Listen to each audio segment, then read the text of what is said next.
ይስጥልኝ ክቡራትና ክቡራን ተመልካቾቻችን ከቲም ቀበና ኮሙኒኬሽን ከተመረጡ የሳምንቱ ዜናዎች ጋር ሶስና ዳነ ነኝ። በቅድሚያም አርዕስተ ዜና። የሚዲያና የኮሙኒኬሽን ተግባራትን አጠናክሮ ማስቀጠል ይገባል ተባለ። በዓላት በሰላም ተከብረው እንዲውሉ ወጣቶች ከፍተኛው ሚና እንደሚወስዱ ተገለጸ። በስራና ክህሎት ከተደራጁ ኢንተርፕራይዞች ጋር ውይይት ተካሄደ። ለማህበረሰቡ አጠቃላይ የጤና አጠባበቅ ዙሪያ ሞዴል ቤተሰብን የመፍጠር ስራ እንደተሰራ ተገለጸ።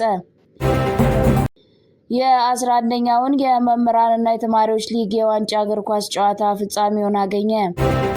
ወደ ዝርዝሩ እናልፋለን፣ አብራችሁን ቆዩ። የሚዲያና የኮሙኒኬሽን ተግባራትን አጠናክሮ ማስቀጠል ይገባል ተባለ። በአራዳ ክፍለ ከተማ ወረዳ 7 ኮሙኒኬሽን ጽሕፈት ቤት በ2018 በጀት ዓመት ባለፉት 6 ወራት በሚዲያና ኮሙኒኬሽን የተከናወኑ የህዝብ ግንኙነትና የዲጂታል ሚዲያ ስራዎች የ6 ወር አፈጻጸም ላይ ውይይት አካሄደ። በውይይቱ ላይ የወረዳ 7 ዋና ስራ አስፈጻሚ ጽሕፈት ቤት ኃላፊ አቶ ጸጋይ ሴደቦ ባስተላለፉት መልእክት በአስተዳደሩ የተሰሩ ስራዎችን ለህብረተሰቡ ተደራሽ በማድረግ በህዝብና በመንግስት መካከል አዎንታዊ ተግባቦትን ለመፍጠር በኮሙኒኬሽን ዘርፍ እየተከናወኑ ያሉ ተግባራትን ተጠናክረው እንዲቀጥሉ አስተዳደሩ ድጋፉን አጠናክሮ ይቀጥላል ብለዋል። የወረዳው ኮሙኒኬሽን ጽሕፈት ቤት ኃላፊ ወይዘሪት ዮዲት ለማ በበኩላቸው በጽሕፈት ቤቱ ተቀናጅቶ በመስራት ለተመዘገቡ ውጤቶች የባለድርሻ አካላት ሚና ከፍተኛ መሆኑን በመግለጽ በቀጣይም ክፍተቶቻችንን ፈጥነን በማረም የሚዲያ ኮሙኒኬሽን ተግባራትን በማጠናከር ፈጣን፣ ተአማኒና ትክክለኛ የመረጃ ምንጭ ሆነን እንድንቀጥል ባለድርሻ አካላት ኃላፊነታቸውን በአግባቡ ሊወጡ ይገባልን ብለዋል። በመጨረሻም ጽሕፈት ቤቱ በሚዲያና ኮሙኒኬሽን ዘርፍ ባለፉት 6 ወራት የተሻለ አፈጻጸም እንዲመዘገብ ላበረከቱት አስተዋጽኦ ለባለድርሻ አካላት የእውቅናና የምስጋና ምስክር ወረቀት ከዕለቱ የክብር እንግዳ አቶ ጸጋይ ሴደቦ አማካኝነት ተሰጥቷል። በዓላት በሰላም ተከብረው እንዲውሉ ወጣቶች ከፍተኛው ሚና እንደሚወስዱ ተገለጸ። የአራዳ ክፍለ ከተማ ወረዳ 7 ሰላምና ጸጥታ ጽሕፈት ቤት ከወረዳው ስፖርት ጽሕፈት ቤት ጋር በጋራ በመሆን በገናና ጥምቀት ከተራ በዓል አከባበር ዙሪያ ከወረዳ ወጣቶች ጋር ውይይት አካሄደ። የውይይት መድረኩን የመሩት የአራዳ ክፍለ ከተማ ወረዳ 7 ሰላምና ጸጥታ ጽሕፈት ቤት ኃላፊ አቶ ዳንኤል ዳታ በክርስትና እምነት ተከታዮች የሚከበረውን መጪውን የገና በዓል እንዲሁም በዓለም የማይዳሰስ ቅርስ የሆነውን የጥምቀት በዓል ያለምንም ጸጥታ ስጋት ፍጹም ሰላማዊ በሆነ አግባብ ተከብሮ እንዲያልፍ የወጣቶች ሚና ከፍተኛ መሆኑን አንስተው ከጸጥታ አካላትና ከሰላም ሰራዊቱ ጋር በጋራ በመሆን የጥምቀት በዓል ሰላማዊ በሆነ መንገድ ባህላዊ እሴቱን ጠብቆ እንዲከበር ሀገራዊ ኃላፊነታቸውን እንዲወጡ ጥሪ አቅርበዋል።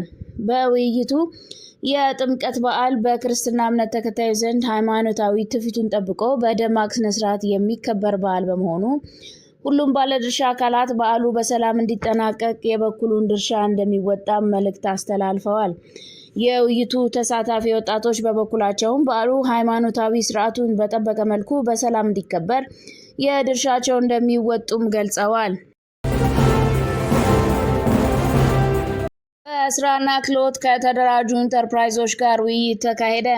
የአራዳ ክፍለ ከተማ ወረዳ 7 አስተዳደር የስራና ክህሎት ጽሕፈት ቤት ኢንተርፕራይዞችን ውጤታማነት ለአዲስ አበባ ብልጽግና በሚል መሪ ሀሳብ የነባር ኢንተርፕራይዞች የድጋፍ ማዕቀፍና የባለድርሻ አካላት ሚና ላይ የተዘጋጀ ሰነድ በከተማ ግብርና፣ በኮንስትራክሽንና በማኒፋክቸሪንግ ዘርፍ ከተደራጁ ኢንተርፕራይዞች ጋር ውይይት አካሄደ።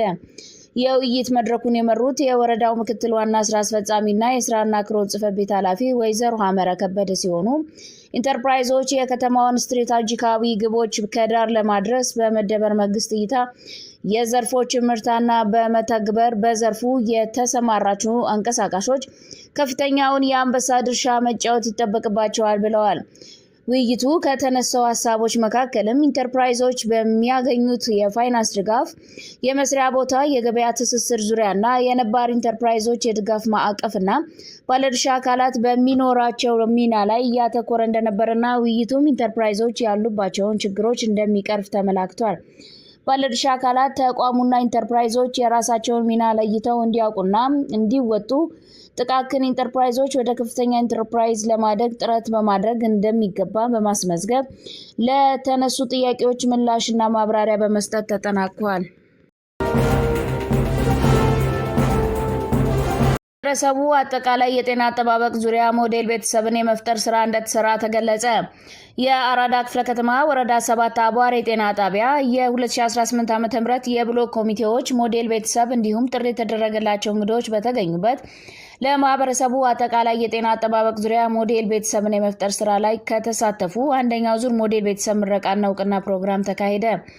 በዕለቱ የመክፈቻና እንኳን ደህና መጣችሁ ንግግር ያደረጉት የአቧሬ ጤና ጣቢያ ምክትል ዳይሬክተር ነብዩ ፍቅሬ ሲሆኑ በንግግራቸው አጠቃላይ ጤና አጠባበቅ ዙሪያ ሞዴል ብሎክና ቤተሰብን ለመፍጠር የጤና ባለሙያውና ህብረተሰቡ ላደረገው ቁርጠኝነት ከልብ ያመሰገንኩ በቀጣይም ዛሬ የምናካሂደውን የአንደኛ ዙር ሞዴል ቤተሰብ ምረቃ በስፋትና በሁሉም ህብረተሰብ ክፍል በጤና አጠባበቅ ሞዴል እንደሚሆን ተስፋ አለኝ ሲሉም ገልጸዋል። በዕለቱ የተገኙት የህብረተሰብ ክፍሎች የጤና ባለሙያውን ማህበረሰቡ ድረስ ወርዶ ግንዛቤ ከመፍጠርና ከማገልገል አንጻር ያደረገው ስራ እጅግ የሚበረታታና አንድም ሰው የጤና እክል እንዳይገጥመው ከፍተኛ የግንዛቤን በመፍጠር ስራን ስለሰሩና አመሰግናለን ሲሉ አስተያየታቸውን ሰጥተው በመጨረሻም ለሞዴል ቤተሰቦች የእውቅናና ምስጋና ምስክር ወረቀት ተሰጥቷል።